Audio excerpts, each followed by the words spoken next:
Hello, hello, hello, and welcome back to Mass Effect. I almost said Bioshock. We're just talking with the crew. I'm pretty sure, like, with as talkative as everyone is, it's gonna... Okay. Go ask the Quarian if you want stories. Ah, come on. The Krogans lived for centuries. Don't tell me you haven't had a few interesting adventures. Well, there was this one time the Turians almost wiped out their entire Okay, race. maybe not with this guy. That was fun. Oh, he's short. I heard about that. You know, they almost did the same. Did they actually? It's not the same. It seems pretty much the same to me. So your people were infected with a genetic mutation? No. An infection that makes only a few in 1,000 children survive birth? Oh, yikes. And I suppose it's destroying your entire species? I suppose it isn't all the same. I don't expect you to understand, but don't compare humanity. I don't know the backstory enough to really do the thing. Okay. Sorry, Rex. I wasn't trying to get you upset. Your ignorance doesn't upset me, Shepard. But... For the Krogan, I gave up on them long ago. Really? The genophage infected us, but it's not what's killing us. Are your people really dying? What is killing you? We're sure not getting any stronger. We're too spread out. None of us are interested in staying in our own system. Lots of species have left their homes and prospered. But they go to colonize new worlds. We're not settlers. We're warriors. We want to fight. Mm-hmm. So we leave. Hire ourselves out. And most of us never go back. And so that's what's killing you. You're not trying to Ask the Solarians prosper as it is. want details. They made it. So the Solarians All I made know, the genophage. It makes breeding nearly impossible. Thousands die in stillbirth, and most never get that far. Is there a way to reverse it? Every Krogan is infected. Every one. And no one's rushing to find a cure. Why not? Why don't the Krogan try to find a cure? When was the last time you saw a Krogan scientist? You ask a Krogan, would he rather find a cure for the genophage or fight for credits? He'll choose fighting every time. It's just who we are, Shepard. I can't change that. Nobody can. But someone has to be able to So look long, for Rex. the cure, right? Shepard. I feel bad for him. It sucks. Oh, hey, Mako! Commander. Garrus, maybe you're a little bit more I cheery. knew working with the Spectre would be better than life at CSEC. Oh, really? Have you worked with the Spectre before? Well, no, but I know what they're like. Spectres make their own rules. You're free to handle things your way. At CSEC, you're buried by rules. The damn bureaucrats are always on your back. Yeah. Being a Spectre does have its advantages. Exactly my point. If I'm trying to take down a suspect, it shouldn't matter how I do it, as long as I do it. I can But understand CSEC that. Just as long as you aren't killing, like, protocol innocent and civilians in procedure the come process. first. That's why I left. So you just quit because you didn't like the way they do things. Basically. There's more to it than that. It didn't start out bad, but as I rose in ranks, I got saddled with more and more red tape. Yeah. C-Sec's handling of Saren was typical. I just couldn't take it anymore.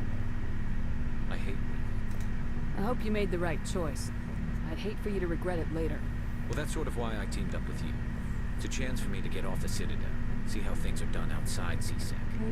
Unburdened by the red Anyway, tape. I plan to make the most of this. And the most of beating Without Saren C-Sec to a pulp. headquarters looking over my shoulder, well, maybe I can get the job done my way for a change. As long as you do your job well, you're free to go about your business as you see fit. Thank you, Commander. Alright. Sounds like we had a good talk with Garrus. That's a requisitional. Can we Looking buy, for supplies? like, weapons? I mean, not weapons, but, Let's see like, what you got. armor You bet, that Commander. doesn't get us killed. Can I wear heavy armor, medium armor? What? Since when did I get that much money? Look at that! Oh my god! Okay, Scorpion, damage protection 30, 80, 16. Okay. That looks like the only real option we have, and it looks pretty damn good to me. So, yeah. Alright. Let me just put that on real quick. Holy hell. Tali! There you are. Your ship's amazing, Shepard. I've never seen a drive core like this before. I can't believe you were able to fit it into a ship this small. Amazing, right? It looks pretty, too. I'm starting to understand why you humans have been so successful. I had no idea Alliance vessels were so advanced. The Normandy's a prototype, cutting-edge technology. Yeah. A month ago, I was patching a makeshift fuel line into a converted tug ship in the flotilla. Now, I'm sitting on board one of the most advanced vessels in Citadel space. Makes you glad you kind of left the flotilla, huh? For bringing me along. Oh, no problem. Traveling on a vessel like this is a dream come true for me. I had no idea you found ship technology so interesting. Well, I had some idea because I talked to the engineer before, but... The migrant fleet is the key to the survival of my people. Ships are our most valuable resource. But we don't have anything like this. We make do with cast-offs and second-hand equipment. We just try to keep them running for as long as we can. Why is that, Some anyways? of the fleet's larger vessels date all the way back to our original flight from Oh, here. wow. I can't believe your fleet's still using ships that are 3 centuries old. They're constantly being repaired, modified, and refitted. They aren't pretty, but they work. Mostly. We've tried to make ourselves as independent as possible on the flotilla. Grow our own food, mine, and process our own fuel. But some things we just can't make on our own. A patch to maintain the hull integrity requires raw materials we just don't have. That's why our pilgrimages are so important. Yeah, tell me about I that. know more about the pilgrimage. When my people reach maturity, we leave our birth ships and seek acceptance with a new crew. It's necessary to maintain genetic diversity among the fleet. Genetic diversity, huh? But no ship wants to accept someone who will be a burden on them. So, to prove our worth, we embark on a pilgrimage. We set out alone, leaving the flotilla and our families behind us. We only return once we have found something of value we can bring back to the fleet. This is presented as a gift to the captain of the respective ship we wish to join. If the gift is accepted, we are welcomed into the crew. Can a captain choose to reject the gift? That doesn't happen often. Most captains are eager to increase the size of their crew. It increases their own standing in our society. That makes sense. Even when the gift is not particularly valuable, the captain usually accepts it out of a sense of tradition. However, there is a stigma to presenting a substandard gift. It's not the best way to make a good impression on a new community. Most pilgrims don't return until they find something worthwhile. It does sound dangerous, and also sounds like you were getting Not sassy that they there. just cast us out. Before we leave, we are given lessons in how to survive outside the flotilla, and given gifts to help us on our journey. We also receive implants to fight off sickness and disease. Generations of living in an isolated and highly controlled environment have left our immune systems weaker than most. That makes By the sense. time we leave the fleet, we are well equipped for the pilgrimage. This is a rite of passage for all Quarians. If it were dangerous, our numbers would suffer. It's dangerous, but not life-threateningly Ends with a dangerous. triumphant return and the ritual presentation of the gift to one of the fleet's captains. I want to talk about something else. Oh my gosh, I can smell Like food. what? Dad's cooking. Ah! I want to hear it. I mean, Tell me eat about it. your people. Nom. Our lives aren't easy. Resources are scarce, and we are constantly on the move. Everything we do must in some way contribute to the continuation of the migrant fleet. There are 17 million Quarians in the flotilla, and each of us relies on the others for survival. The bonds among my people are Your strong. people sound cool as hell. Unfortunately, we have had to surrender many of the freedoms and civil liberties other species take for granted. Such as? What kind of freedoms? Well, it's illegal for parents to have more than one child. If our population grows too much, it would strain our resources to their breaking point. Yeah. Of course, we also can't allow our numbers to become too few. If our population is in decline, the rule against single births is temporarily repealed. In extreme cases of population decline, incentives are even offered to encourage multiple births. though the Conclave hasn't had to take such measures in nearly a century. Conclave, so that's your government? The Conclave is our civilian branch of government. Each ship can elect a representative to serve on the Conclave and make decisions that affect the fleet as a whole. On matters that affect an individual ship, however, the captain has the final say. It's a tradition that dates back to the early days, when the fleet was governed by martial law. Fortunately, most captains nowadays are smart enough to have an elected council from their crew to give them advice and guidance. Well, yeah. So the ultimate power rests with elected officials?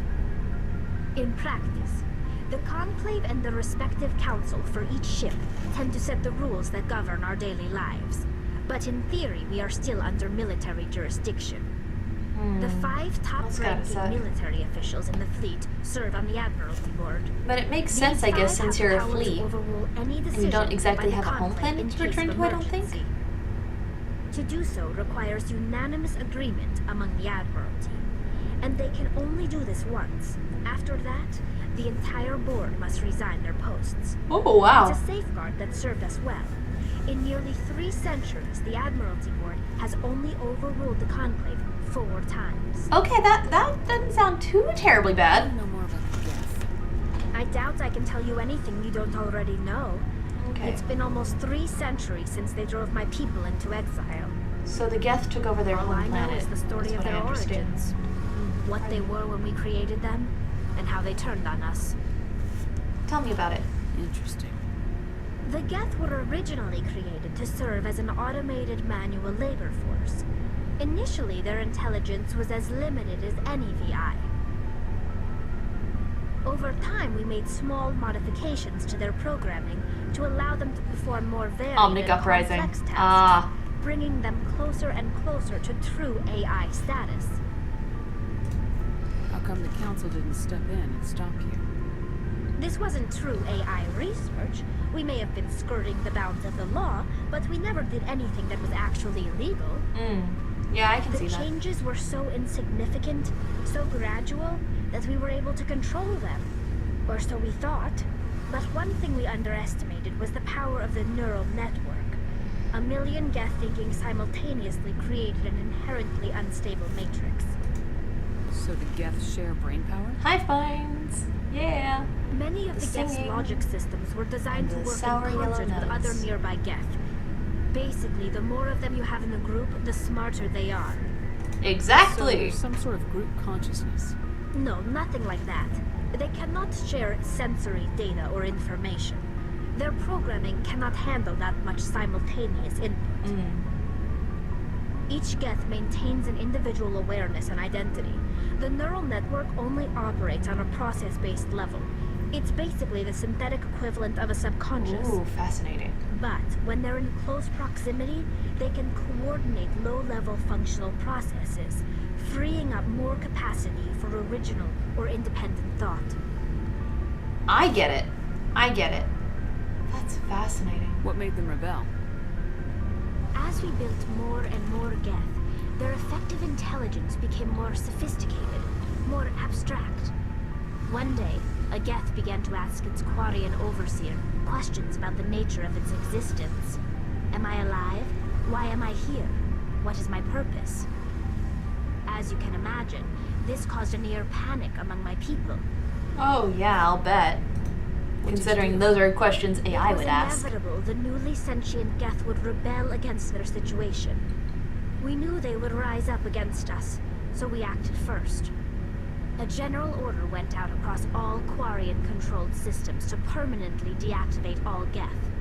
The Geth responded to this order violently. Hey, you can't blame them for fighting for their survival. We had no other choice. That's... The Geth were already on the verge of revolution. By acting quickly, we had a chance to end the war before it began. I The have hope to was see that the most logic of of the Geth argument, would still honestly. be little more than machines, incapable of organized resistance. But they had progressed much further than anyone anticipated. The war was long and bloody. Millions upon millions of Quarians died at their hands. In the end, we were forced to flee our own homeworld. We feared the Geth would pursue us, but they never came beyond the veil. Now we drift through space, exile searching for a way to reclaim what was once ours. Personally, my thought on that would be you wouldn't send out an instruction to everyone all at once to permanently disable the Geth. They would see that, obviously, because they would be tapped into that network. First, you would shut down the production plants, and then you would issue a recall. And maybe after a bit of the recall, like a recall for an update to their programming or something. And after that, they might start catching on after maybe a few thousand had been deactivated or something. But I think that would have been a smarter way to take it, rather than just being like, destroy them all now, immediately, effective immediately, because then they're just like, oh shit!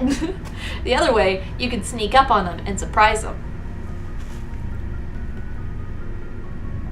Why would I? No! I'm not gonna tell her that. I should go. But See you later. anyways, that was fascinating. Okay. I can talk to Engineer Adams. Do you have Something I anything can do for you, interesting for me? Commander. No. Carry on, I think I've Adams. already talked about Hi. all of that before. The only person I think I'm missing so far is Williams and Joker. Oh, there she is. I didn't see you there earlier. You're sneaky. You're sneaky beaky. Commander? You have a few minutes to talk, one-on-one. Sure. I was hoping to get a minute of your time. Yeah, definitely. I keep an open door policy. If you have any concerns, lay them on me. All right. I know things are different aboard the Normandy, but I'm concerned about the aliens, Vicarian and Rex. Uh-huh. With all due respect, Commander, should they have full access to the ship? Because they're not They may not alliance? serve the Alliance, Chief, but they're allies. At least as far as Saren goes.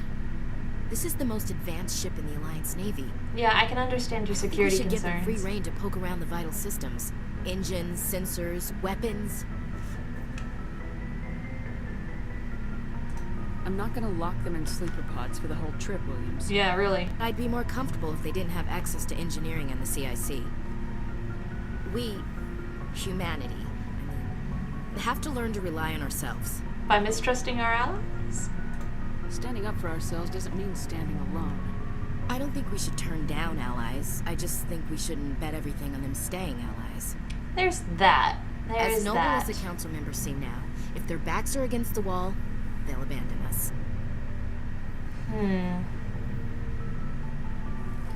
Not necessarily. That's definitely what I'm thinking here. But I'm thinking, because I'm already pretty sure that Saren has his claws in the council. And if their backs get pushed against a wall in that sense, they would probably abandon us because of Saren's thrall over them. Not because they're innately bad, or because their interests are conflicting with ours, so to say. I think it would just be fucking Saren. I don't see that as inevitable. Look, if you're fighting a bear and the only way for you to survive is to sick your dog on it and run, you'll do it. As much as you love your dog, it isn't human. It's not racism, not really. Members of their species will always be more important to them than humans are. I wouldn't sick my dog on the bear. Are you kidding? No, no, I don't. Looking into myself, I wouldn't do that. Because the dog's your companion. It's not a matter of whether the dog's human or not. And also comparing sentient species to a dog is really demeaning. You know, that's really bad. Whoo, Ashley, babe, come on. Oh my god. Ah, dang. You sound like one of those terra firma party pamphlets, Chief. Terra Firma Yeah. is a pack of jackals. The founders had ideals. These days they just play off xenophobia and bigotry. Well, at least there's that you can I see. hope my reasons are more rational. They do My sound more father, rational. grandfather, great-grandmother, they all picked up a rifle and swore the oath of service. I guess we just tend to think of Earth's interests as our own. Yeah, I understand your feelings. I'm not particularly interested, but yeah. Alright, I can see where your concerns are coming from, Williams. But this is a multilateral mission. You're gonna have to work with aliens, like it or not. It won't be a problem, Commander. You say jump, I say how high. You tell me to kiss a Turian, I'll ask which cheek. That's not gonna happen, though. I don't think kissing Turians will be necessary. Yeah, You seriously. never know, Commander. I mean, hey, Garrus, he looks pretty nice, I guess. What's your opinion of the last mission? You mean the Rachni, right? Yeah. Like I said, the Rachni are dangerous. They proved that 2,000 years ago. I think it was a mistake to let them go. But that wasn't my call to make. It was yours. You know, when we pick up that Asari scientist, we'll have to tell her we killed her mom. That's gonna suck. Just Yeah. saying, Commander. Yeah. That's not necessarily gonna be the best first impression. Dismissed, Chief. Ma'am. Okay. But I think that makes good on most of our people. Alright, so, and I'm out of time for this episode. Happens to be. Internal systems. Allergies. They're not making me happy. They're about as frustrating as these bangs are right now. But, thank you guys so much for watching. And I think there's something I need to get on the tarmac or something before we head off to our next destination. I think... Oh, yay, codex. Ooh, more codex. Yes! I think what I'm gonna do is I'm going to go get our Asari friend, because it sounds to me like she's gonna be yeah. There we go. But it sounds to me like she's going to be Equalizing interior pressure with stop exterior atmosphere. like the last Logged. companion, The sort of. commanding officer is And- ashore. Exo Presley has the deck. Thank you. I don't even. Oh, that Presley, right? So, because there was something I needed here, right? Yeah, Opal's package. There we go. All right. That's all we needed from you guys. Thank you.